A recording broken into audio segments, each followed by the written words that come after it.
के ऐब है। तो बहरहाल जब वो सारी चीज़ें देखी तो भाई गज़ब में आ गए। भाइयों ने शमशीर निकाली और उसको मारने के लिए बड़े गैरतमंद होते हैं अरब, सभी गैरतमंद होते हैं, अरब क्या सभी गैरतमंद होते हैं।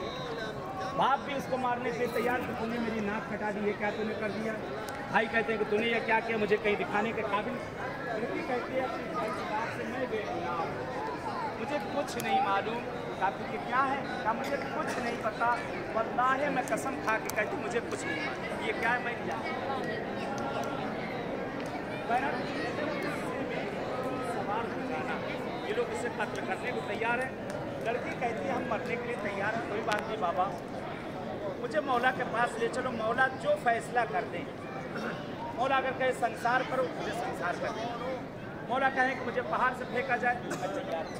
मौला कहे मुझे जला दिया जाए, मैं तैयार हूँ, लेकिन मुझे मौला के पास ले चलो। मेरा भाई, दोनों भाई बाप लेकर आए अली की खिदमत। यहाँ मौला बैठे के सामने मकाम पर मौला अली बैठे में मजमा लगा हुआ है।